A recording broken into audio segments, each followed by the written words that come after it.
श्री स्वामी समर्थ. स्वागत आहे तुमचं सोनाली न्यू शेअरिंग या चॅनलमध्ये.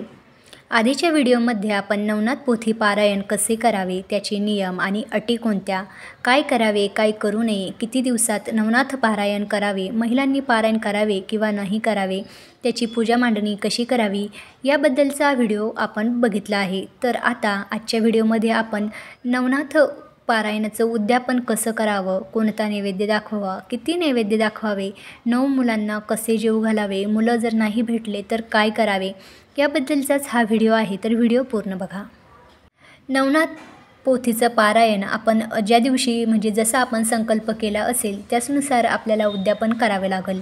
जर तुम्ही 7 दिवसाचं पारायण केले असेल तर तुम्हाला 7व्या दिवशी उद्यापन करावे लागेल आणि तुम्ही जर 9 दिवसाचं पारायण केलं असेल तर तुम्हाला 9 दिवसाचं 9व्या दिवशी उद्यापन करावं लागेल. त्यासाठी आपल्याला 9व्या दिवशी सकाळी लवकर उठून घर वगैरे सगळं स्वच्छ करून आवरून घ्यायचं आहे. राहिलेले सर्व अध्याय वाचून घ्यायचे आहेत, आरती करून घ्यायची आहे. त्यानंतर आपल्याला प्रसादामध्ये महानैवेद्य करायचा आहे. त्यामध्ये तुम्ही पुरणपोळी करू शकता. त्यानंतर खीरपोळी, उडदाचे वडे, मुगाची खिचडी आणि घेवड्याच्या शेंगा हे प्रामुख्याने आपल्याला नैवेद्यामध्ये दाखवायचे आहे. या दिवशी आपल्याला एकूण 5 नैवेद्य दाखवायचे आहे. त्यामध्ये कुलदेवतेचा एक नैवेद्य, नवनाथ महाराजांचा एक नैवेद्य, दत्त महाराजांना एक नैवेद्य, गाईला एक नैवेद्य आणि घरातील देवांसाठी एक नैवेद्य असे आपल्याला एकूण 5 नैवेद्य दाखवायचे आहे. हे नैवेद्य आपल्याला आरती झाल्यानंतर ठेवायचे आहे, पाणी फिरवायचं आहे आणि देवांना प्रसाद ग्रहण करा म्हणून त्यांना सांगायचं आहे. त्यानंतर जेव्हा आपण जेवणासाठी बसणार आहोत हे 5ही नैवेद्य फक्त घरातील व्यक्तींनी खायचे आहे. बाहेरच्यांना हे नैवेद्य खाण्यासाठी देऊ नये. नवनाथ महाराजांच्या पोथीचं उद्यापन करण्यासाठी आपल्याला एकूण 9 मुलं जेवू घालायची आहेत. नवनाथ महाराजांचं रूप म्हणून आपल्याला 9 मुले जेवू घालायची आहेत. पण लक्षात घ्या, ही मुलं जास्त मोठी असता कामा नये.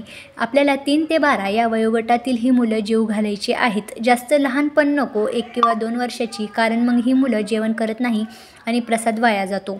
आणि जास्त मोठी पण नको. 3 ते 12 या वयोगटातील 9 मुलं तुम्हाला जेवू घालायची आहेत. सगळ्यात आधी मुलांना घरी बोलवावं, त्यांना योग्य पद्धतीने बसवावं, दक्षिण दिशेकडे तोंड करून मुलांना जेवू घालण्यासाठी बसू नये. त्यानंतर त्यांचे आपल्याला पाय धुवून घ्यायचे आहे. त्यानंतर त्यांचं औक्षण करायचं आहे. त्यांच्या कपाळाला आपल्याला भस्म लावायचं आहे. त्यांचं औक्षण झाल्यानंतर आपल्याला त्यांना भगव्या कलरची टोपी आणि भगव्या कलरचं उपरणं भेट म्हणून द्यायचं आहे. त्यानंतर त्यांना जेवू घालायचा आहे. तुम्ही जो पण महाप्रसाद केला असेल त्याने त्यांचं पोट तृप्त होईपर्यंत त्यांना जेवू घाला. त्यानंतर त्यांना एखादी भेटवस्तू द्या. तुम्ही शालेय वस्तूसुद्धा देऊ शकता. त्यानंतर तुम्ही अगदी 1-1 रुपया म्हणून त्यांना दक्षिणा दिली तरीही चालणार आहे किंवा तुमच्या यथाशक्ती 11 किंवा 21 रुपये प्रत्येकी बालक तुम्हाला द्यायचे आहेत. अशा पद्धतीने आपल्याला 9 मुलं जेवू घालायची आहेत. पण जर काही ठिकाणी आपल्याला 9 मुलं जेवायला भेटली नाहीत तर काय करावं? तर अशा लोकांनी आपल्या घरामध्ये 1 सवाष्ण स्त्री आणि 1 मुलाला जेवू घातलं तरीही चालणार आहे. या 9 दिवसांमध्ये नवनाथ महाराज कोणत्या ना कोणत्या रूपामध्ये आपल्या भक्तांच्या घरी येत असतात. म्हणून या दिवसांमध्ये घरी कोणीही याचक, भिकारी, भिक्षुक आला तर त्याला विनमुख जाऊन देऊ नये. त्याला कुठल्या तुमच्या यथाशक्ती, यथाकृपेने, तुमच्या यथामनाने कशाही प्रकारे तुम्ही त्यांना दान करू शकता. पण कृपया करून त्यांचा विनमुख किंवा अपमान करून पाठवू नका. कारण नवनाथ महाराज कोणत्या रूपात येतील हे आपण सांगू शकत नाही आणि या 9 दिवसांमध्ये हमखास ते आपल्या घरी येत असतात. म्हणून याची तुम्हाला काळजी घ्यायची आहे की या काळामध्ये जर आपल्या घरी कोणीही आलं तर विनमुख जाऊ नये. अशा पद्धतीने आपल्याला नवनाथ भक्तिसार ग्रंथाचं उद्यापन करायचं आहे.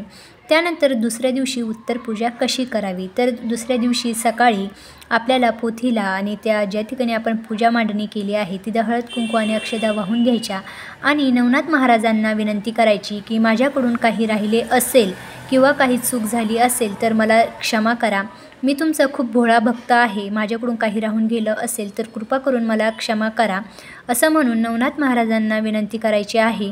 आणि पोथी ही जागच्या जागी योग्य पद्धतीने कापडामध्ये गुंडाळून व्यवस्थित ठेवून द्यायची आहे. कळशातलं पाणी घरामध्ये शिंपडायचं आहे. नारळ हा प्रसाद म्हणून फोडून खायचा आहे. पूजेतील नाणी जी आपण नवनाथ महाराजांचं सुपारीच्या खाली जी नाणी ठेवली होती ती नाणी आपल्याला तिजोरीमध्ये ठेवायची आहे. आणि बाकीचे जे निर्माल्य आहे ते आपल्याला वाहत्या पाण्यामध्ये विसर्जित करायचं आहे आणि बाकीचं सर्व सामान हे व्यवस्थित ठिकाणी आपल्याला ठेवून द्यायचं आहे। अशा पद्धतीने आपल्याला नवनाथ महाराजांच्या पोथीची सांगता करायची आहे। त्याचबरोबर ही नवनाथ महाराजांची जी पोथी असते ती अतिशय दिव्य असते, अतिशय पवित्र आहे। आपल्याकडून तिची कुठल्याही प्रकारची विटंबना होणार नाही याची काळजी घ्या। हा दिव्य ग्रंथ जर घरात असला तरी देखील आपल्या घरावरती कुठलंही संकट येऊ शकत नाही, कुठलीही बाहेरची करणी बाधा आपल्याला होत नाही, इतकी ताकद या ग्रंथामध्ये असते। तर प्रत्येकाने आपल्या घरामध्ये नवनाथ महाराजांचं पारायण हे एकदा तरी नक्की करावं। आजच्या व्हिडिओमध्ये इतकंच, भेटूया पुढच्या आणखीन एक नवीन व्हिडिओमध्ये नवीन माहितीसह। तोपर्यंत श्री स्वामी समर्थ।